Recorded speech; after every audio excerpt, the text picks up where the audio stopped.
I never imagined my marriage would end with a single envelope. When my wife Emily handed me the divorce papers, she didn't cry. She didn't yell. She didn't even look angry. She just looked done, as if she had rehearsed this moment so many times that it no longer hurt. She simply said, "I think this is best for both of us," placed the documents on the kitchen counter, and walked into the bedroom to pack a bag.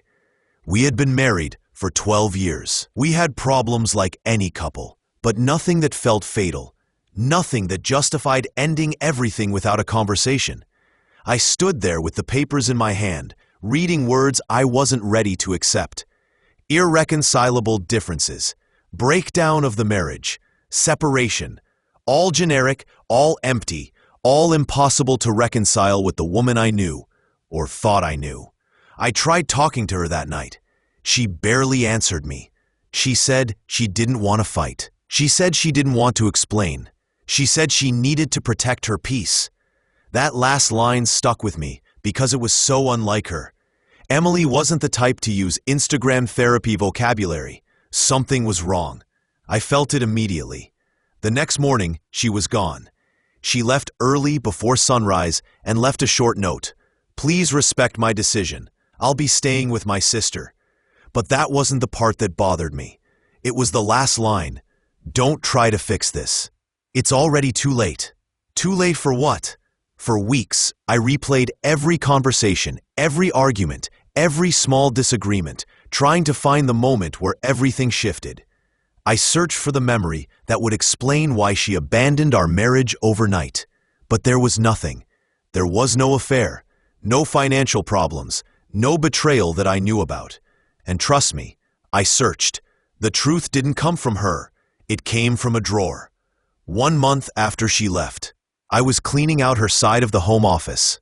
I told myself I was doing it to stay busy, but deep down I think I was searching for something. Any sign that this wasn't just a sudden loss of love. Her desk was immaculate, as always. Pens arranged by color, sticky notes with little reminders, bills filed alphabetically. Nothing unusual, until I reached the bottom drawer. Inside was a stack of envelopes held together with a rubber band. They were old, some of them yellowing, all addressed to her. The handwriting was unfamiliar, elegant cursive, careful, emotional. The return address was from a small town 2 hours away. I assumed they were from a friend, maybe a relative, but when I opened the first one, everything changed. The letter began with, "My dearest Emily, I hope you can forgive me for writing again." Forgive? Again? My heart sped up. The writer said he thought about her every day. He said he still wished things had been different. He said he regretted letting her go. He spoke as if they had shared something profound, something deeper than friendship. The worst part? The letter wasn't new. It was dated 6 years earlier. I read every single one, my hands shaking more with each page. The letters stretched back nearly a decade. They were emotional, confessional, nostalgic. He spoke of a love he still carried, a bond he couldn't shake, a connection he considered unfinished. He begged her to meet him. He told her he still dreamed about her. He called her the one that got away, my wife, my Emily, the woman who told me I was her soulmate. The letters weren't inappropriate in a physical sense. There were no explicit details, no admissions of cheating. But emotionally, they were devastating. It was clear he still loved her, and it was clear she had never stopped reading his letters. She had saved them, every single one. For days, I didn't confront her. I didn't know how. I was torn between rage and heartbreak. But one detail in the letters kept circling in my brain. The man wrote that he hoped their last meeting wasn't really their last meeting. She had met this man while married to me. I told myself it might have been innocent. Maybe they bumped into each other. Maybe they had closure. But she hid it. She hid all of it. I couldn't live with unanswered questions anymore. I drove the 2 hours to the town listed on the envelopes. Small place, quiet, old-fashioned. And there, at a tiny hardware store, I met him. He recognized me instantly. Not because he knew me, but because he had seen photos of me. He said, "You must be Emily's husband." My stomach dropped. I asked him who he was. His name was Nathan. He was her college boyfriend, the cliché of clichés, the one she had left behind when she moved to the city, the one she had never truly let go of. He didn't try to hide anything. He told me everything. They had reconnected 12 years earlier, right before we got married. She reached out to him. She said she was second-guessing her future, that she wasn't sure she was marrying for the right reasons.